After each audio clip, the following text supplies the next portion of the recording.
All right, welcome out. Here we are again. We're moving on. We're moving into the parts of thinking. So first of all, we wanted to define what critical thinking is, fair-minded thinking as opposed to narrow-minded thinking. Uh, just some start at the beginning, basic background on what critical thinking is. Then we move to the first four stages of development. What level are you at most? Beginning thinkers, critical thinkers are usually stage one or two, might be lucky if they're at three. There are six stages total. Those other two stages will be spoken to later. Then we have chapter three, which is understanding of self. Uh, you really have to know how you think, how does your brain function, what are its limitations, how do we limit ourselves in our thinking individually and in a group setting. All right. And I put together a couple of videos on chapter three. So chapter four, it's a relatively lengthy chapter. So once again, I'll get about halfway through. We're going to do maybe about 45, 50 minutes or so. Try to keep it under an hour and then have another video after that. Okay. So, well, let's take a look. So here's nice little review. It's great, essential, I should say, to review. Anytime that you're learning something, especially something complex, reviewing, going back and checking, doing a check, see if you uh, know what you know what you think you know, and what do you know, right? Critical thinking requires the development of basic intellectual skills, abilities, and insights. Critical thinking is active thinking, it's knowledgeable thinking, it's purposeful, planned thinking. It's not just allowing your brain to wander. I've mentioned that to people in the past that I teach thinking, critical thinking specifically, and they say, what is that thinking? You just let your brain think. Well, you can do that, but this is a more structured, purposeful thinking with greater merit, import, direction, guidance, and impact, right? Becoming a skilled thinker is like becoming skilled in basketball, ballet, whatever. You're acquiring a skill, right? These skills can serve two incompatible ends, self-centeredness or fair-mindedness. So we begin predominantly as self-centered thinkers. And we're basically self-centered thinkers our entire lives. So it's a struggle, whether you're 10, 20, 30, 40, 50, or 100. The self, we are so wrapped up in the self when you are in this, as somebody like I would say, this meat sock or meat puppet. I forgot what the derogatory terms were. There was one from Men in Black. I think they call it a meat sock. The aliens call us meat, this fleshy container on meat sock or something like that. So we're stuck inside here. It's very difficult to get outside of oneself. Difficult, if not extremely possible, because we're so tied into what we're feeling in our physical form, right? Whether we're cold, we're tired, we're lazy, we're hungry, whatever it may be. We have to filter our perceptions not only through that, but also through preconceived notions. We've built up a way of understanding the world through family, through culture, through the place and time in which we live, right? There's political filters, there's socio-political filters, economic filters, educational filters, cultural filters, right? And so forth and so on. So it's difficult to really first of all, to understand all those filters and to see them for what they are. And then to try to think as above the fray, as I like to say, above the fray as possible, as objective as possible, where you're kind of hopefully potentially kind of doing an out of body experience. Speaking of the body being inside the body, when you're when you're more empathetic, you have greater empathy. When you um, are more compassionate, you have more than just one point of view, your point of view, right? That's also studying different cultures, knowing what's going on in different cultures, the mental perception of the world around them from different cultures. For instance, in maybe a communist regime, for instance, North Korea, there have been people who have left there and were so propagandized, so conditioned to think, be aware of government, especially the specific leader, and how that government or leader thinks.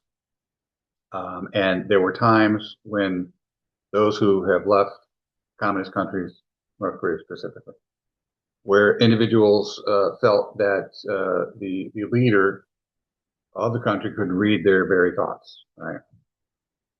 So we have to get away from that conditioning as much as possible.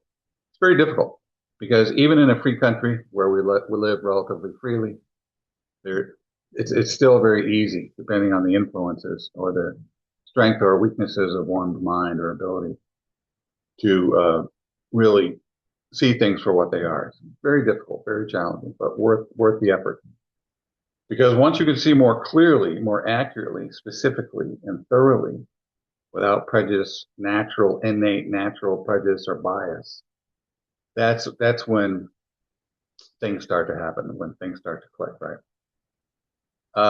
The skills of critical thinking can be learned in a weak sense. True. You can be a skilled selfish thinker. There's a lot of those out there, right?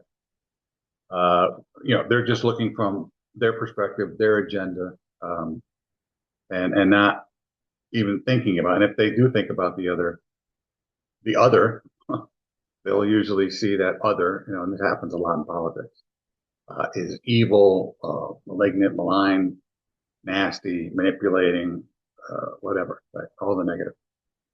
So in this book, we're going to focus on development of critical thinking in a strong sense, skilled, fair-minded thinking. Fair-mindedness requires us to develop a network of interrelated traits of mind. Development as a critical thinker occurs in predictable stages.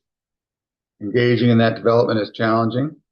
As I said, plan practice. You got to have some plan practice, right? And emerging over many years, not weeks or months or a year. Human egocentrism represents a significant obstacle to fair-minded critical thinking. So that's the problem. If you want to put it in technical terms, human egocentrism, right? To control your egocentrism, you must understand and exercise. It's all about exercise, isn't it? Whether it's the body, mind, or emotions or spirit. And exercise some control over the three basic functions of the human mind: thinking, feeling, wanting, right? People know about thinking and feeling, but not the third one. That's kind of out of most people's wheelhouses. So here is basically these are our lists. I refer my students to these three lists: the standards, the elements, and intellectual traits. These are the three lists that you really have to maybe commit to memory. I don't know. It depends on how adept you are at picking up this material, how much you trust your instinct or don't. If you don't trust your instincts, then maybe memorizing the list is for you. If you're a more intuitive or instinctual person, maybe you don't need to memorize the list. Critical thinkers routinely apply intellectual standards to the elements of reasoning to develop intellectual virtues, right, and character. Those who adhere to relevant intellectual standards when reasoning through issues in the essential parts of human life develop intellectual virtues increasingly over time, right? So these are the standards when you're looking at when you're using your critical thinking, your tool of critical thinking, right? Must have clarity, accuracy in what you're dealing with, and that's accuracy, clarity, both of them really. Deal with being as objective as possible, right? Relevance is related to the specific issue you're dealing with. Some people, it's very easy to get off track or to start involving yourself and thinking about things that are unrelated. Logical, what is the breadth, the width of it? The width of maybe the breadth and depth. There it is, right? There's your depth. Precision, significance, completeness, fairness, so forth, right? We'll go over these in great detail as we move forward, so no need to do it now. The elements, purpose, questions, and it says here, these must be applied to these. The elements, standards must be applied to the elements as we learn to develop intellectual traits. So this is the individual-centered stuff. Your character, right? Are you humble? Do you think autonomously? Do you have integrity, courage, perseverance, confidence and reasoning, empathy, fair-mindedness, right? So the intellectual traits are really enabling the tool, which is the human mind, and I guess you can, sort of combine the human mind with the emotions, spirit, if you will, and wants. There's a package deal there, right? Then you have the elements, purposes, questions, point of view, information, inferences. Inferring is to infer, analyze, and deduce. That's your critical thinking, triumphant, right? You're inferring. What you have to, you've got information that you're working with. Known information and found information. You have to synthesize, put those together. What do I know? What do I need to know? What do I need to find out? Right? And then from that, I'll infer or come up with some type of judgment or solution or answer or theory, right? That stuff. Implication, assumptions. So again, I like this book, again, because it's very obvious. It says the quiet parts out loud. It tells you specifically, well, this chapter, what about it? Focuses on how to take thinking apart, how to analyze it by examining its parts. And that is essential in under anything I learn and teach. If I want to learn economics, I got to break it down into its basic components.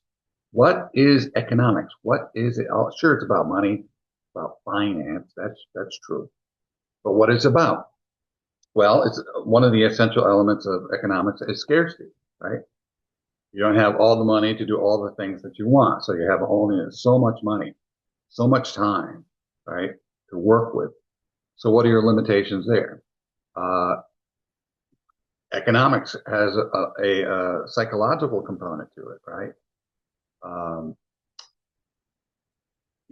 What are your desires and wants, right? So that falls right in line with critical thinking in the economic realm, or the realm of economics, I should say, right? So, everything, if you really want, or even learning, I teach writing, composition, along with critical thinking. So what is writing? What is the basic overarching view of writing? What is that thing? It's an essay. What are its components?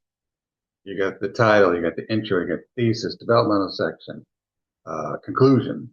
Then you get to break it down more. You go from macro to micro, bigger to smaller. Best way to learn anything, what we're doing here, right? And then you break it more and more down to its essential components, right?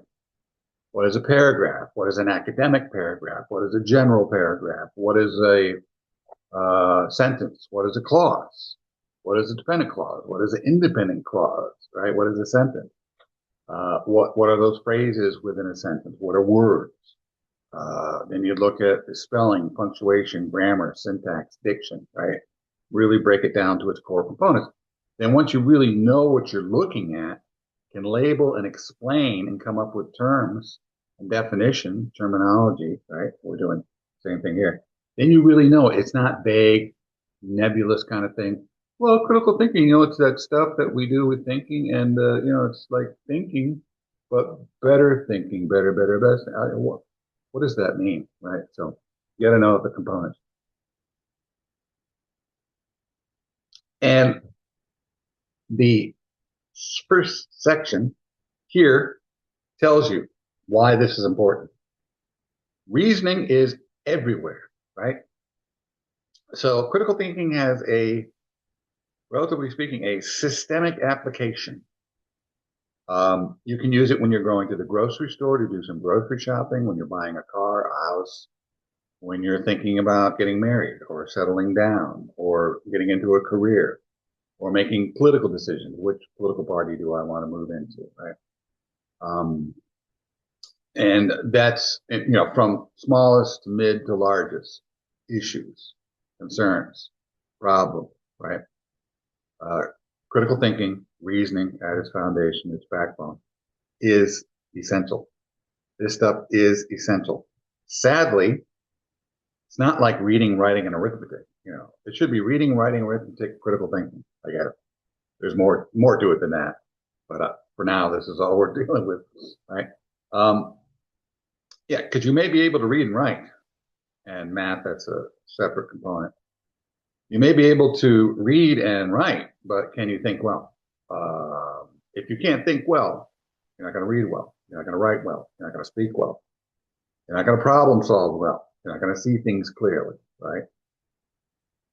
So this is the underpinning. Critical thinking is the underpinning tool or element to our existence to improve our ability to think better, to make better decisions, to live better, to live with fewer problems, to be less of a problem or cumbersome to ourselves, our community, our society, our family, our boss. Okay. So this is just huge. This stuff is very important. Words thinking and reasoning are used in everyday life as virtual synonyms. Reasoning, however, has a more formal flavor because it highlights the intellectual dimension of thinking. There you go. And that's what I was talking about, roughly. There's thinking. I could just sit here and kind of space out and let my mind wander. That's thinking, right? But reasoning is more controlled, right? Purposeful, useful.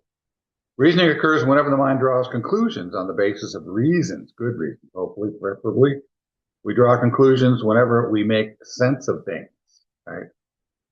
And you do want to make sense of things because there's a lot of problems out there. You don't want to work nonsensically, I hope, right? We begin to reason from the moment we wake up in the morning. True. What's the first thing you do when you get up? I probably got to go to the bathroom.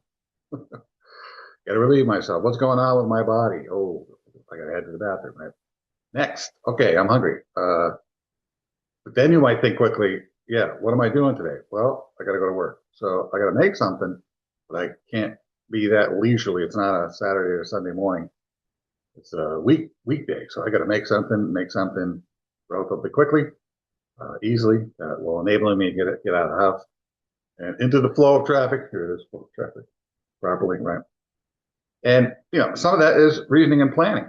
Maybe before you go to bed, you lay out your shirt and your pants and your shoes and your socks. I've done that, especially when I know time is going to be limited in the morning on a particular morning or mornings when I've got something special or extra to do, right?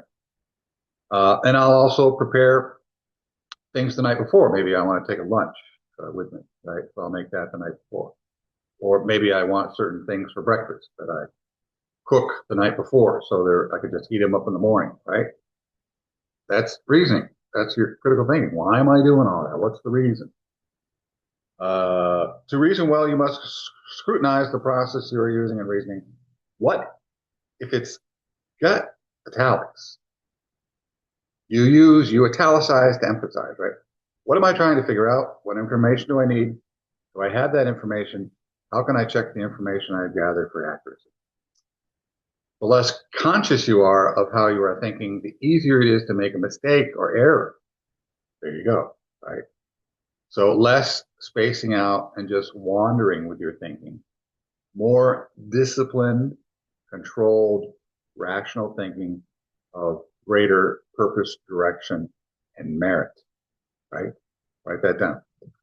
To maximize your learning, approach your classes by analyzing, again, get back to the point that this critical thinking text is very geared to the student, overly geared. And that's not a fault. That's a plus. That's positive, right? To the student. So it really has the student in mind, which is great. And because of that, I think it does a much better job of teaching critical thinking and a more practical approach or application. Maximize your learning approach in classes by analyzing, evaluating the reasoning embedded in the content, as well as the reasoning you're doing as you learn the content. As I went on in my academic experience, some say career, it's not really a career, academic experience, I was much more purposeful, much more guided, much more directed, right? Very important. The elements of thought also can be called the parts of thinking or the fundamental structures of thought, right? Reasoning has parts. What are those parts? To analyze thinking, we must learn to identify, question its elemental, like elementary school, basic, foundational, fundamental structures, right? What's at the very foundation, right? Universal structures of thought. Whenever we think for a purpose. Within a point, so this, again, this is not what just happens naturally, all right? Some of it, well, it can happen naturally, but you want to make these things more intentful, purposeful, right? Whenever we think for a purpose within a point of view, and that I told you what that point of view comes from, all the influence, right? Based on assumptions. Oh, yes, yes. Those you got to be very careful of assumptions. Because the person is old, young, of a particular race, political party, comes from a certain culture, is of a certain religion, socioeconomic background, maybe a certain height or sex, right? There's all these assumptions. Don't assume. And I think the statement is don't assume because it makes an ass out of you and me. Well, I don't know about me, but if you're assuming, it makes an ass out of you. I don't know why me get in there, right? You and me. When you assume, you make an ass out of you and me. Well, I'll try not to be a part of it and not make assumptions, right? Leading to implications and consequences. What are the implications? What does that imply? What does that mean? Where are you going with this thinking, right? This stinking Lincoln thinking. I don't know why that phrase is always in my head since I was a little kid. It doesn't mean anything. It just rhymes, so kids would say it. We use data, facts, and experiences, right? Research also you can throw in there, right? To make inferences, talk about that, and judgments. So critical thinking, that's the two important aspects or elements of critical thinking. Critical thinking is I got a problem, so I got to analyze, and then I got to infer, deduce, and then I got to make a judgment. So after I did all this, I analyzed, I worked with existing knowledge, found knowledge, had to look up some stuff. Then through reason and logic and research, and maybe looking at past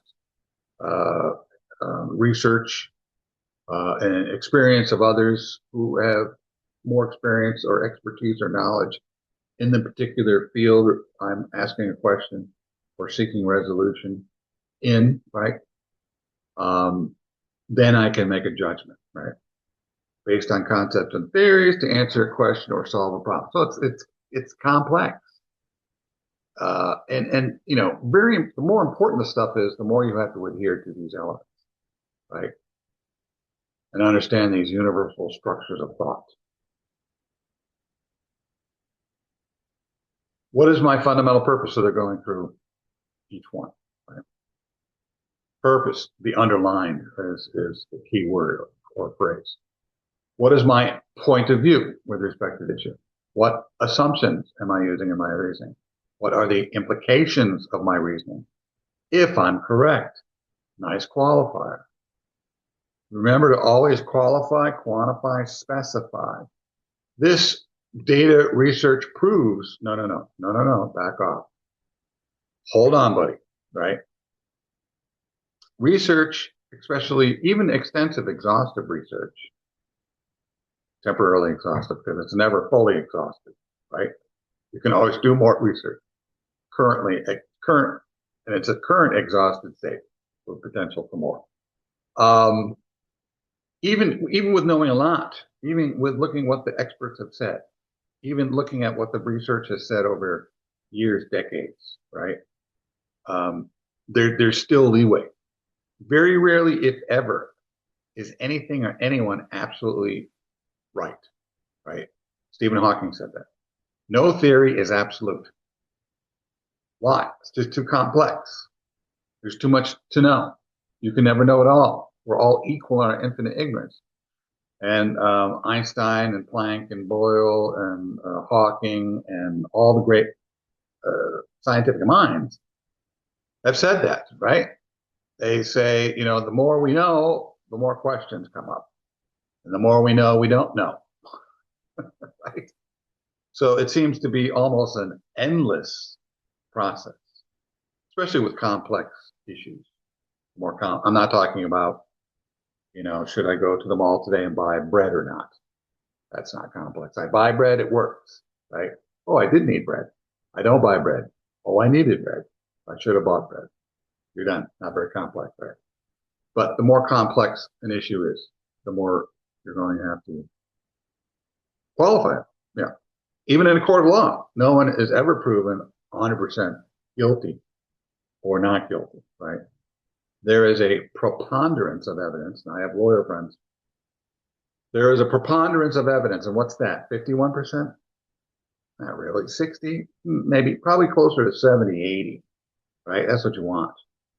Is it ever 90, 100, 90 to 100? Maybe, on occasion, rarely, never, I don't know. But preponderance means, yeah, we're about 68% sure. That's good. We'll go with that. Right? What is the most basic concept in question? What is the key question I am trying to answer? Right. So this, and after, it's a lot to think about. It's complex. There's a lot there. But as you work through it deliberately means you have to think about all these individual elements, labels, and use the labels and know them and name them. Maybe put them on a chart, a little pin chart to make sure that you're covering everything, a checklist, right? But fortunately, as you become more experienced, it becomes more organic. You don't have to specifically point everything out or label everything or go through a checklist. It might be good to do a checklist every time, but it's not as important. So, you do this well enough, it becomes second nature. Like I played a lot of sports in high school. I played basketball all the time, right? When I first started to play, the coach says, okay, we're going to do layups. On the right side of the basket, you go off your left foot, right hand, and reverse on the other side, right foot, left hand, right? And that's how you start. But, as you're getting more experience, maybe you're going off the opposite foot on the left side. Instead of the left foot, you're going off right foot, you're going off the left foot, and then you're going around the basket with your left hand or something, You become so adept at going past the basics that you're an expert. You've gone beyond, the basics, right? And that's when you become creative. They say like Tiger Woods is very creative, right?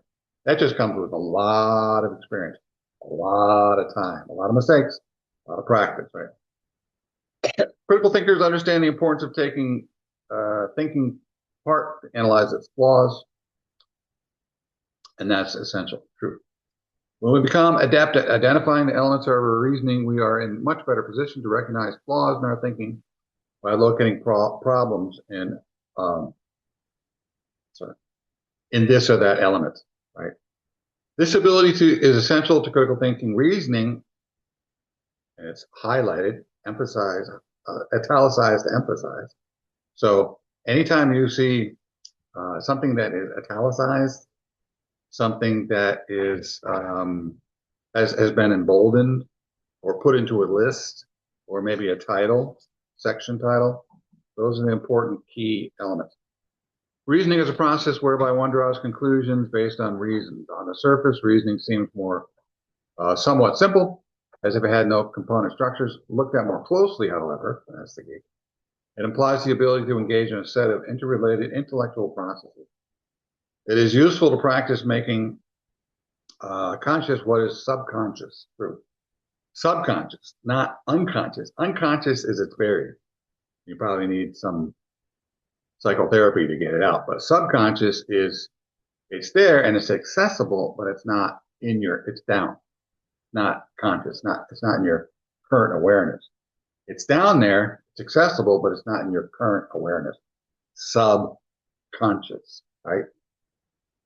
In your thinking, so you can better understand what's going on beneath the surface of your thought. In this chapter, we introduce you important ideas you can use for this task. First, look at the elements of thought. Let us begin by looking at the parts of thinking as they stand in an interrelated set. Right. So here they put them into, and you can see the elements of thought are italicized, right? When you reason, you do so in some circumstances, making some inferences that have some implications and consequences based on some reasons or information and assumptions, using some concepts and trying to settle some question or solve some problem for some purpose within a point of view, right? That's one sentence. So this is a way to learn. Instead of just looking at a random list of words or terms, try to put them, it's not always possible, but try to put them into a sentence or a memorable way to remember. These are mnemonic memory aiding devices. For instance, fanboys. Those are the conjunctions, right, that you use in sentences when you're writing a compound sentence, right? For, and, nor, but, or, yet, so. You see I stumbled a little bit?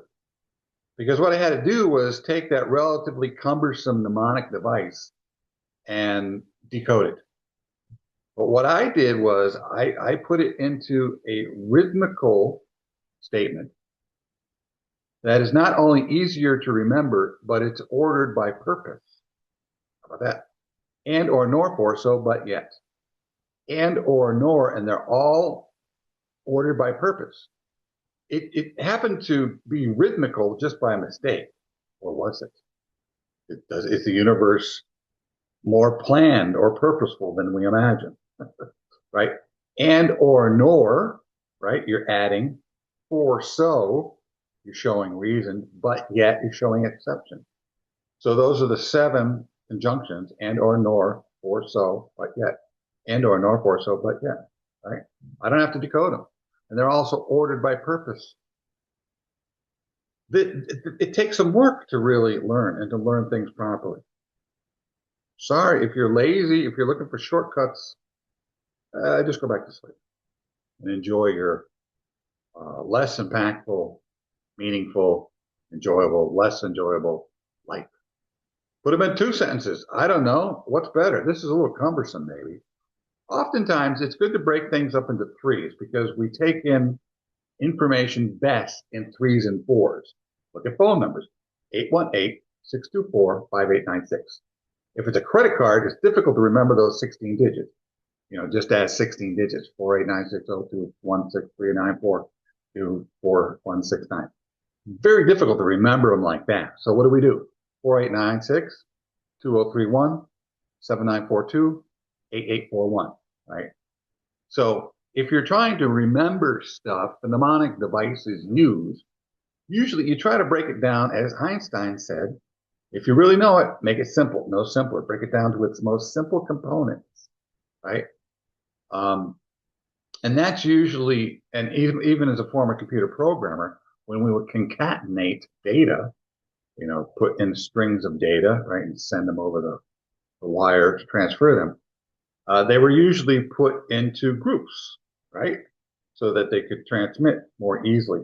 Or if you lost the transmission, you could recover more quickly. If you put a string of data all together in one big string and you lose communication, oh my gosh, you got to start all over again, right? But if they're all broken up into sets, right?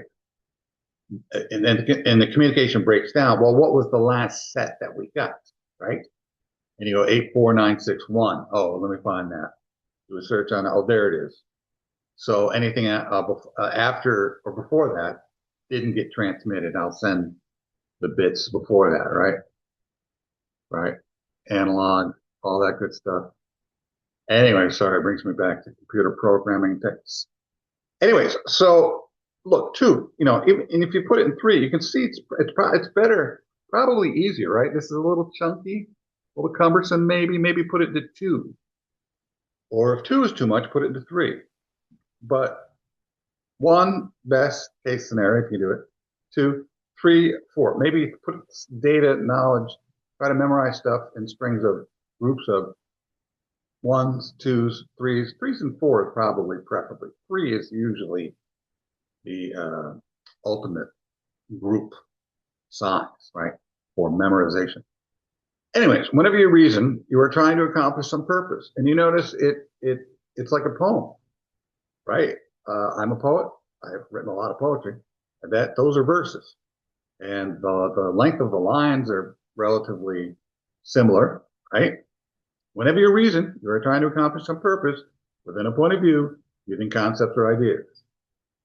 That's easier to remember than whenever reason you are trying to accomplish some purpose within a point of view is using some concept or ideas. That's why we use paragraphs. That's why we use sentences. That's why we use words and phrases. It's breaking down data or information into more manageable, usable, memorable, manipulatable chunks. Manipulatable, that's a new word. You are focused on some question, issue, or problem using information to come to conclusions based on assumptions, all of which have implications. And you'll notice that this is probably better because the key words and phrases come at the end line, right? The end of the line, the end line, right? Da da da da da, blah blah blah blah blah, da da da da da, right? So, and if you're in your writing, that's where when you stop something, that's where the emphasis comes down. Whenever you reason, you're trying to accomplish some purpose within a point of view using concepts or ideas. You're focused on some questions, issue, or problem using information to come to conclusions based on assumptions, all of which has an implication. See?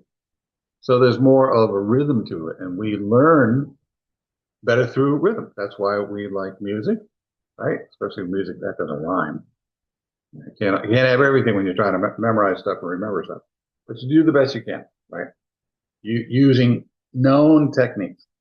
Thinking then generates purposes, raises questions, using information, uses concepts, makes inferences, makes assumptions, generates implications, embodies a point of view. Let us now examine, at least provisionally, what does that mean?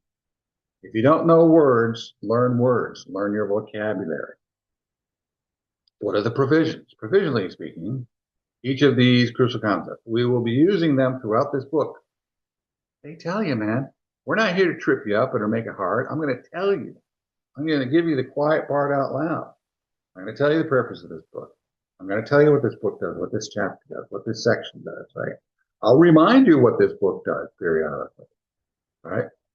So it is essential for them to become a comfortable part of your critical thinking vocabulary, right? There it is. All thinking. There you go. Now, very rarely are absolutes true. Every time I wash my car, it rains. No, that's not true. All young people are ignorant. All old people are slow. All Democrats this. All the particular culture, religion, or that. And so forth, right?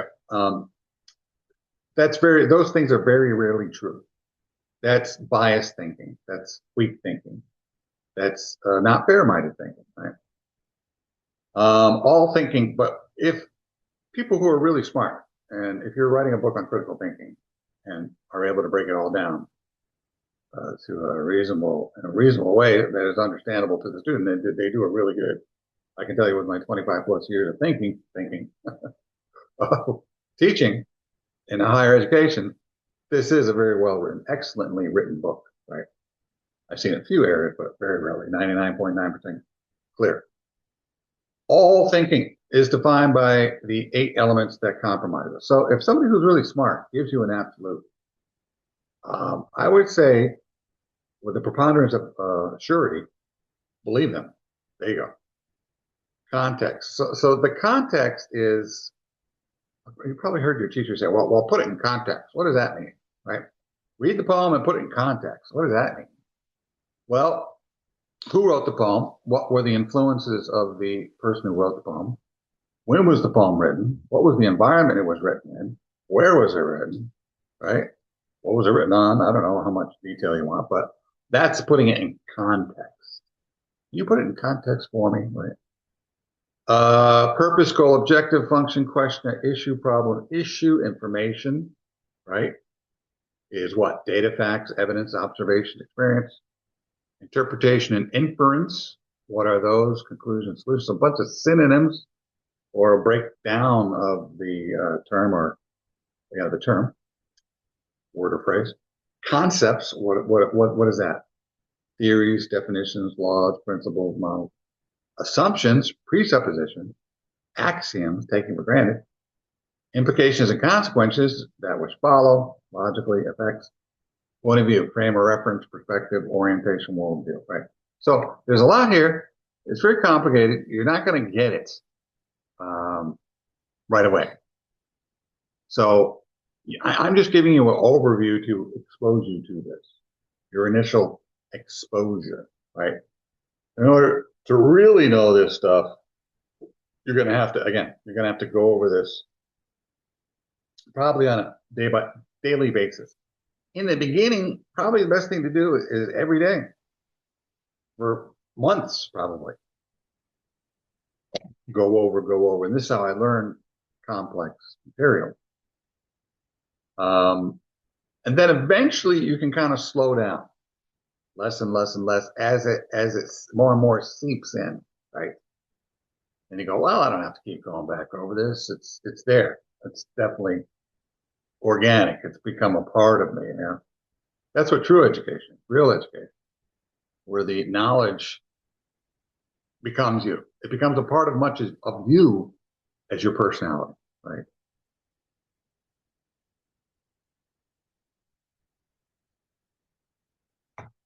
How are we doing?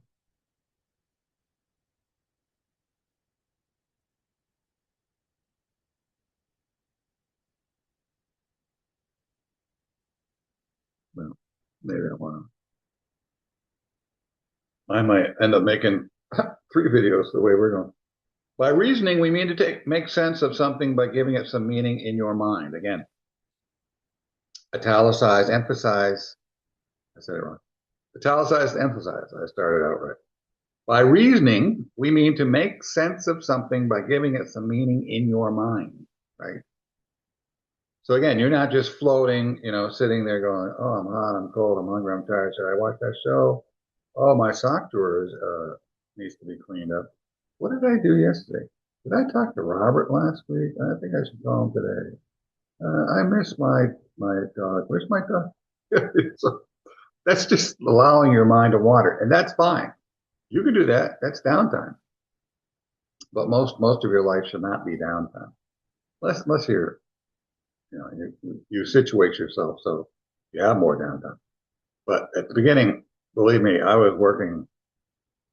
I don't want to say 24/7, 365, but maybe more like 12/7, 365, pretty much. Virtually all thinking is part of our sense-making activities. We hear scratching at the door, think it's a dog. We see dark clouds, it's going to rain. Like we had massive rain yesterday. How is it outside? I'm going for a walk pretty soon, so it doesn't look bad. Some of this activity operates at a subconscious level. For example, all the sights and sounds about me have meaning for me without my explicitly noticing they do. Most of our reasoning, I just got a few minutes left, so I do have to finish up. Most of our reasoning is unspectacular. It tends to become explicit to us only when someone challenges it. We have to defend it. That's true. In saying that reasoning has a purpose, we mean that when humans think about the world, they do not do so randomly, but rather in line with their goals, desires, needs, and values. True.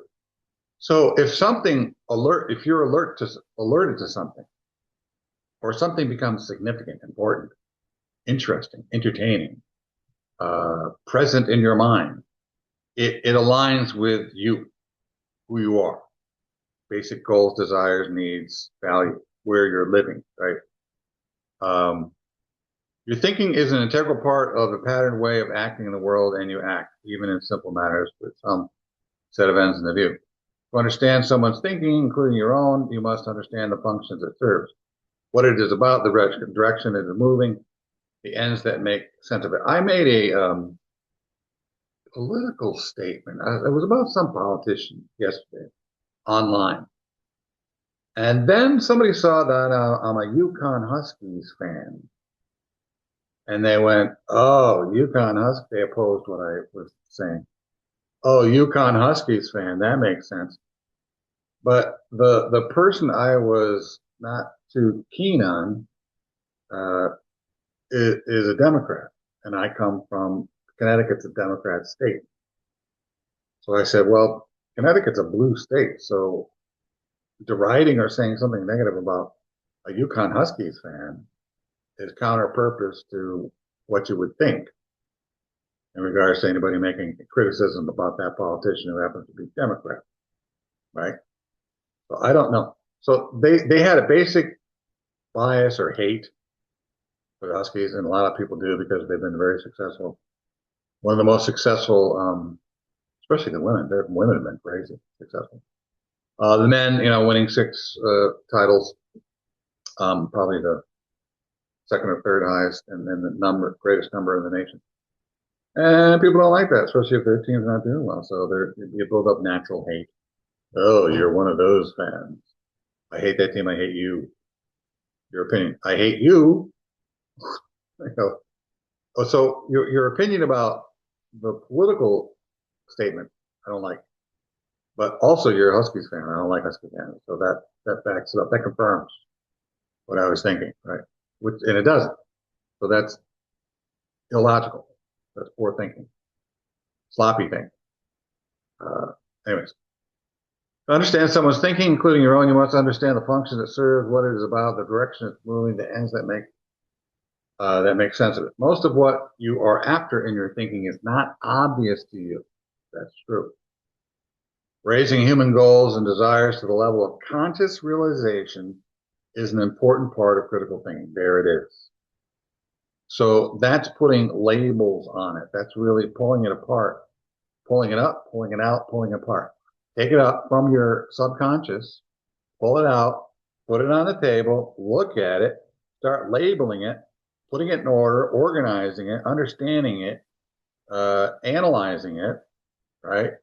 And then you see the components, see the parts, really understand what it is, where you come from, what it all means, instead of just floating down there. It doesn't have any, you're not even really conscious or aware of it.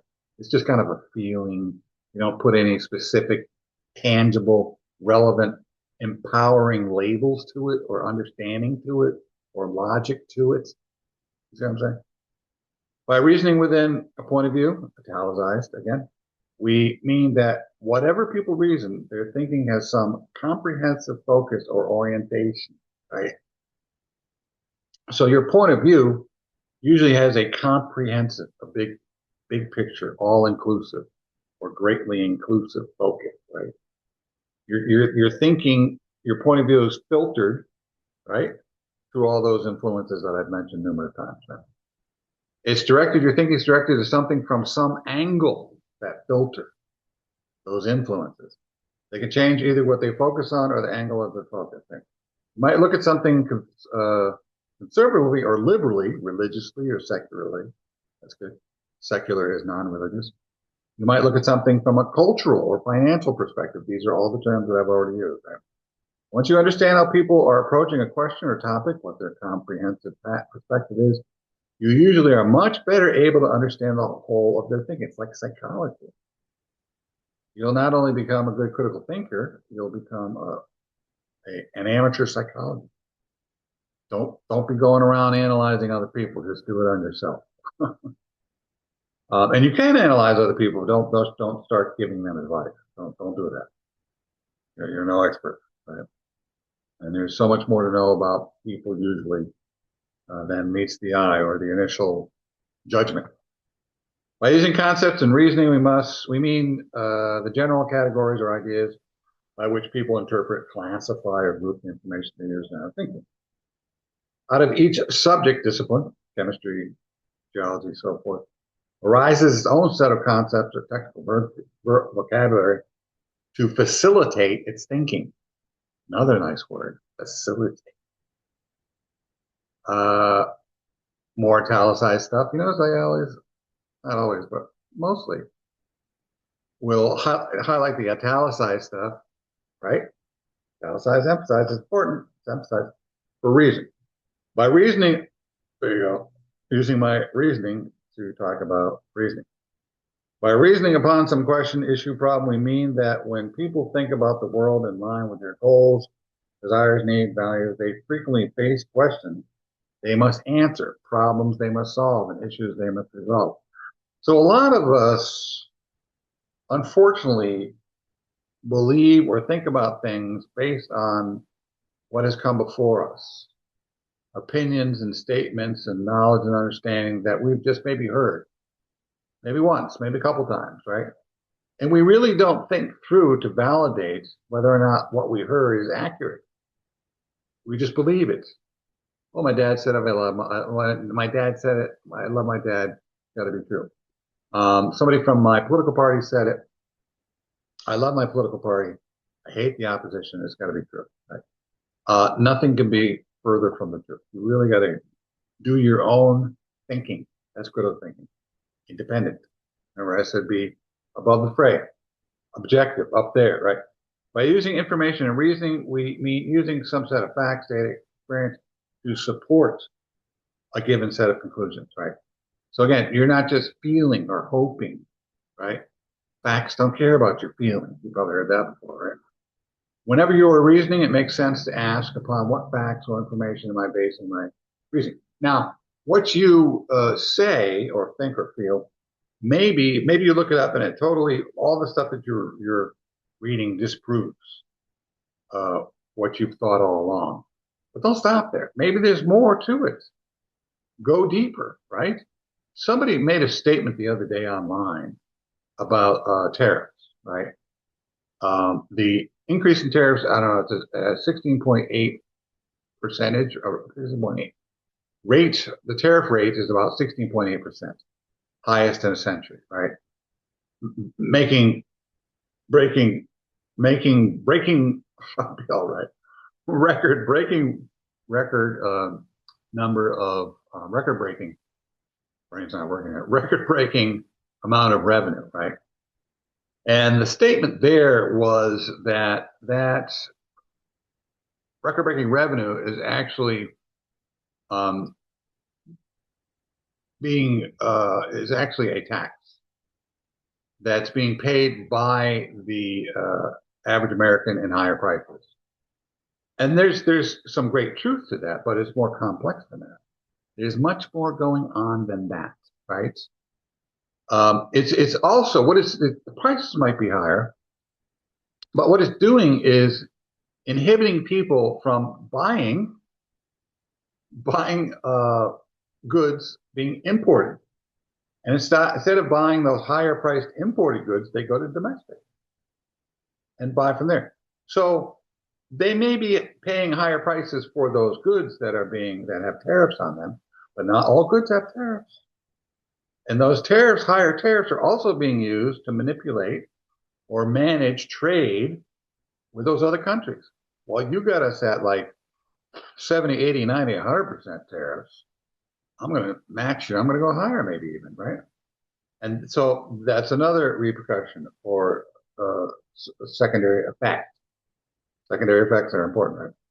Of the tariffs. Bringing down tariffs that other countries are charging us, right?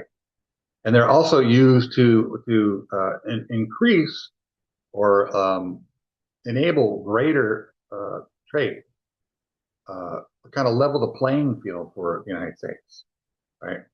If there's a trade imbalance, use those tariffs to balance the trade, get a greater balance of trade, right? So, and I looked at it, I did some research on it, and I said, well, you're right, But then I said, that may be true, but what then? That was myopically. I said, what's the bigger picture?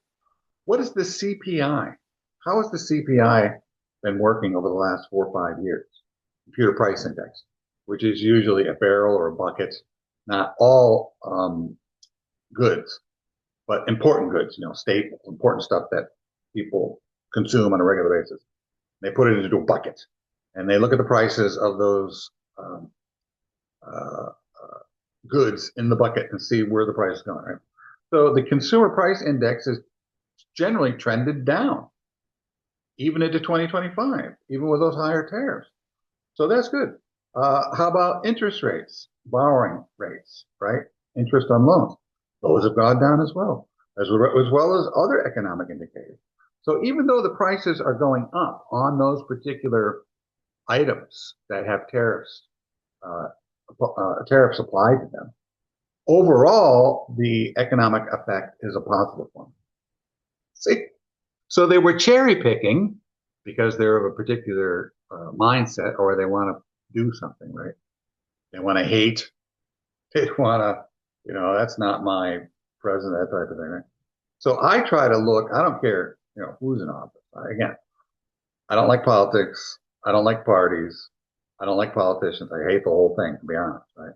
But I understand it's a necessary evil, right? By coming to conclusions, we mean taking something that we believe we know and figuring out something else on the basis of it. When we do this, we make inferences by reasoning based on assumptions. We mean using whatever we take for granted as true to figure out something else, right? Really looking at the whys and hows and whens and wheres, maybe. Looking at the details. What's behind what we believe, right? Finally, this is where I'll finish up. We often test the credibility of people by seeing whether they are true to the implications of their own words. Sound principle of critical thinking and personal integrity, for that matter, is say what you mean and mean what you say. That's nice. Well, look at this everyday example of Jack and Jill. That's an interesting one. So, then there's your analysis of the example.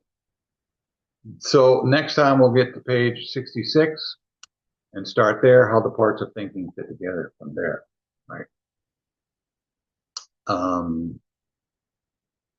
So we didn't get that far, but I think we covered a good amount of material. And what I was talking about was essential. So this might be 3 videos. Anyways, that's it. I think I've gone an hour, so I've gone over a bit, but that's fine because this is important stuff. Anyway, that's it. We'll talk to you later.